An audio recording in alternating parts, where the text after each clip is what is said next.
Misteri sponsor Formula E, apakah akan muncul sponsor Konco Dewe? Ditulis oleh Widodo SP dari siwar.com. Bagi saya ini receh sekali. Yang jelas saya setuju jangan pernah Presiden Jokowi diseret-seret untuk urusan yang sepele seperti ini. Apalagi Formula E yang penuh dengan kebusukan.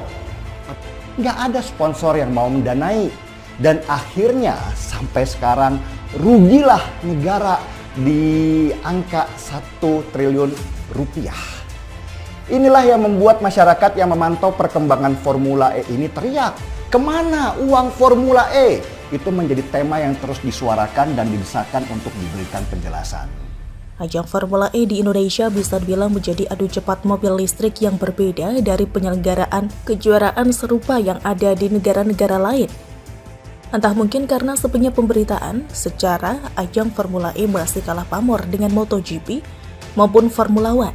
Tapi bisa juga karena memang selama ini praktis tidak ada hal yang terlalu kontroversial seputar penyelenggaraan Formula E.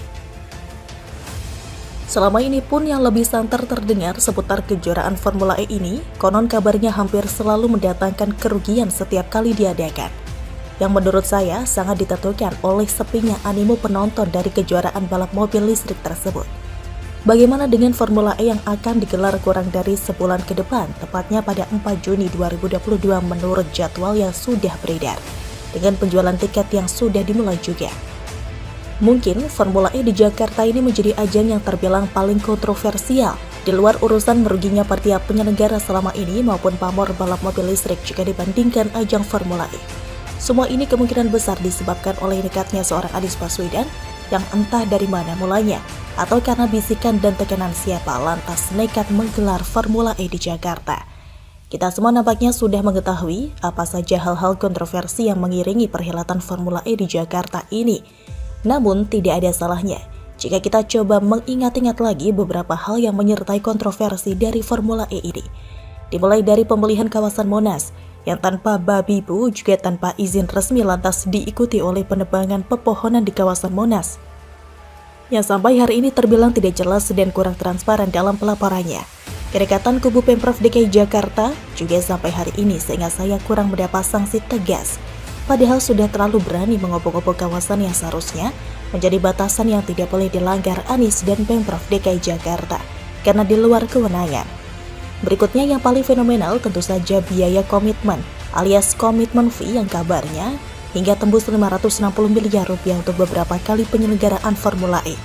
Biaya yang sampai hari ini masih simpang siur karena Anies selaku Gubernur DKI Jakarta juga belum berani bersuara tegas sambil membawa bukti yang menyatakan bahwa tidak ada masalah atau pelanggaran hukum dalam pembayaran komitmen fee ini. Masalahnya kalau memang tidak ada pelanggaran, kenapa Anies sampai harus menjamu perwakilan dari ketujuh fraksi supaya hak interpelasi yang coba digulirkan oleh PSI dan PDI Perjuangan tidak sampai bergulir? Entahlah, mungkin hanya Anies, Ariza, dan rumput yang bergoyang yang paling tahu kenapa jamuan istimewa itu digelar, yang berujung pada perlawanan agar hak interpelasi tidak kunjung bergulir sampai hari ini. Akhirnya, setelah keraguan soal mepetnya waktu pembangunan sirkuit yang tampaknya mulai terjawab oleh pihak Jack Pro selaku panitia penyelenggara, masih ada kepingan misteri lain terkait pihak sponsor yang akan menjadi faktor penting dalam penyelenggaraan Formula E agar tidak semakin merugi. Kenapa saya sebut tidak semakin merugi? Ya karena tampaknya potensi kerugian juga akan dialami dalam penyelenggaraan Formula E ini. Paling kalaupun rugi nanti akan coba dielakkan atau disangkal oleh Pemprov DKI Jakarta. Tidak ada yang bisa melarang kalau ada yang berpikiran seperti itu, karena memang terlihat masih mencurigakan kok. Masa sekitar 3 mingguan lagi dengan tiket yang sudah mulai dijual, sponsornya saja masih terlihat rahasia? Apa mungkin nanti tiba-tiba bermunculan sponsor pada detik-detik terakhir karena sekarang ini sedang terjadi negosiasi alot disertai deal-deal tertentu seperti biasa yang mewarnai setiap transaksi yang berkaitan dengan keuangan ala Pemprov DKI Jakarta era Anies Baswedan? Paling nanti jika muncul sponsor utama rasanya masih tidak jauh dari lingkungan Pemprov DKI Jakarta atau pihak tertentu yang selama ini berada di kubu Anies sejak sebelum menjabat sebagai Gubernur DKI Jakarta sampai hari ini. Istilahnya sponsor Konco Dewe alias teman sendiri. Menurut si Waters, kira-kira pihak yang mana yang mau jadi sponsor Formula E ini? Kita tunggu bersama rilis berita resminya saja. Malas saya menduga-duga.